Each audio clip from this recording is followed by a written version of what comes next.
Good afternoon. Thank you for joining me for a discussion and a brainstorming session. I'm having a challenge with 7 students in each class who routinely finish the warm-up lap in over the 3-minute required time frame. Are any of you facing the same challenge, and if so, to what degree?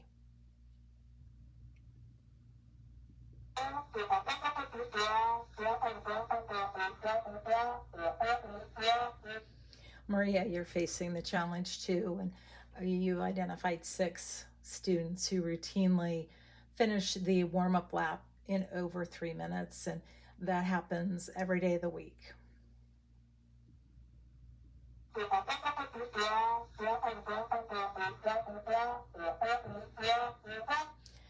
For Gabe, you face the challenge too. There's 3 students in your class who routinely complete the warm-up lap in over 3 minutes. And that happens 3 to 4 times a week.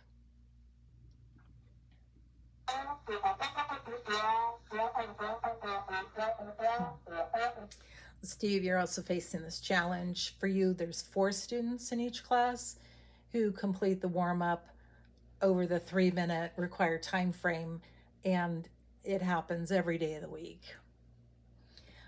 I appreciate you sharing your experiences with me, and I'd like to share with and learn from you some techniques that you currently use or would like to implement to help improve the student's fitness level and their achievement rate of completing the warm-up lap within the 3-minute required time frame. Doing these in consideration of students' diversity. And I'll start us off. One of the techniques that I use is I observe my students and encourage them by yelling out encouraging words as they're running the warm-up lap. I will also call out the 1.5, 2, and 2.5 minute times to increase their awareness of what their pace is and if they need to make any adjustments in order to achieve that 3-minute completion time. It doesn't take any time out of my lesson period to incorporate this technique.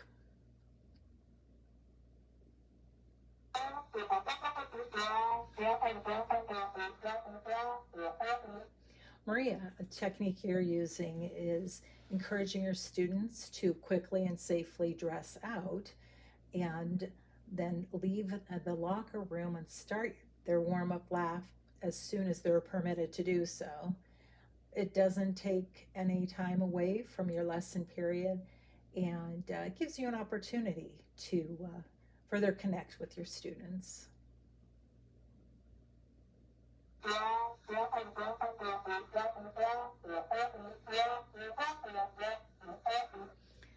Okay, and Gabe, a technique that you use or practice is deducting the points from the students' participation scores for those students who do not complete the warm-up lap within 3 minutes.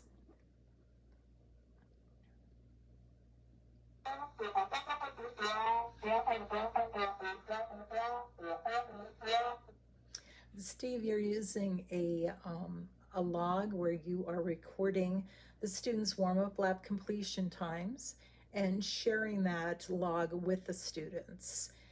You estimate that there might be 2 to 3 minutes time that is taken up from your lesson period in order to share and then discuss, if a student wants to, those completion timeframes.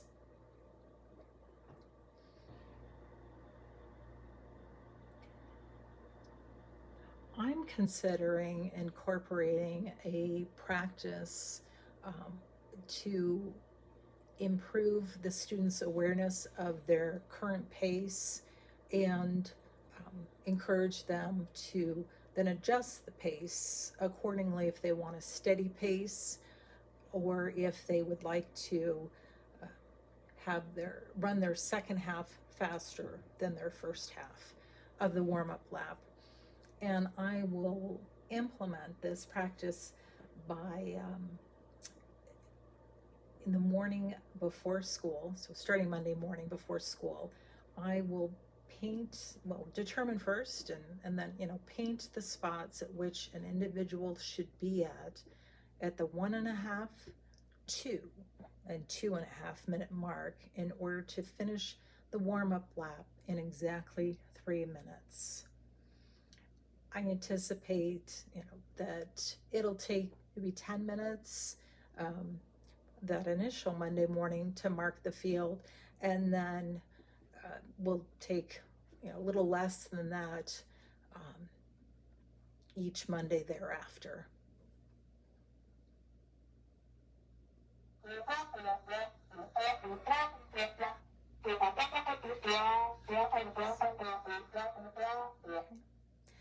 So Maria, as a real life benefit, a reminder, the benefit of this exercise, you're going to remind your students that completing the warm-up can help them stay healthy and help them have an active lifestyle for the rest of their life.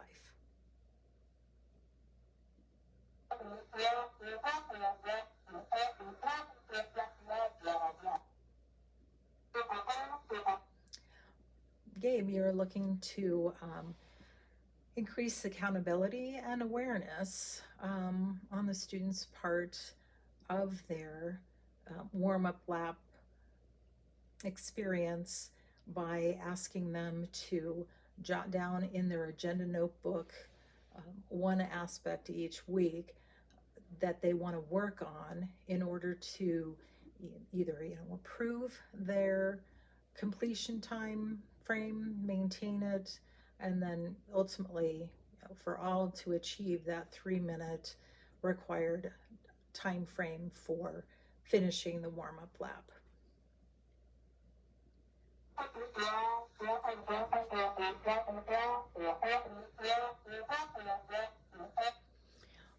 Okay, and Steve, you're thinking about implementing a practice whereby you identify the students who run the warm-up lap from 2 minutes 50 seconds to about 3 minutes, asking for volunteers to wear pennies during the warm-up lap, and letting the rest of the students know that they have a visual reference point for them when completing their lap, to know that they're at a pace that to complete the warm-up lap within 3 minutes, they need to be at their pace or in advance of their pace. But you're reconsidering it because there may be some self-esteem challenges or some anger issues coming up by singling out, and these individuals, making it real visible then who is completing the warm-up lap within the 3 minutes and who is not. I appreciate your participation, your input. I'm going to go from here, starting on, tomorrow. I will continue to incorporate techniques that I currently use, and several of you have mentioned. Those are to encourage students to dress out quickly and safely, and then start their warm-up lap as soon as they're permitted outside the locker room. Also to call out the times and observe my students as they do their warm-up lap. I'll also continue to call out encouragement to them. And I will also continue a practice that Gabe, you shared, which is to deduct participation points from those students who do not complete the warm-up lap within the required 3-minute time frame. I'm going to incorporate the practice of increasing awareness, for the students' awareness of their pace and encouragement to adjust their pace by marking the field at the warm-up course at the 1.5 minute, 2 and 2.5 minute marks in order for someone to complete the warm-up lap in exactly 3 minutes. I will do this marking again Monday, it's next Monday, before class, and then I will inform the students while they're dressing out of what I've done with the course to look for the markings and encourage them to, again, adjust their pacing in order to ultimately achieve that 3 minute completion time. And then also modify their pace, perhaps if they want a steady, even pace. By noting the times, they can adjust their paces. And then, if they want to perhaps run the last half faster than the first half, then they'll have that indicator as to when to pick up the pace. Again, that'll, I think, take about 10 minutes that first Monday morning, and then may take a little less time, as I will have already gone through once, determining the spots for the 1.5, 2 and 2.5 minute marks. By doing this, then I implementing the technique, I anticipate that all my students will have a greater awareness of their pace and how that pace affects their completion time. And I think about 5 to 7 of my students in each class overall will implement the principled innovation practice of the performance character asset as well as the intellectual character asset by considering and implementing techniques to adjust their pace, ultimately improving their times and achieving that 3 minute completion time frame. By the end of the first week, I think that about 3 more students will be finishing the warm-up lap within the required 3 minute time frame. And then all students will have a kind of increased self-esteem with that awareness and hopefully modification of their pace and increased success at finishing that warm-up lap in the 3 minute required time frame. Thank you again.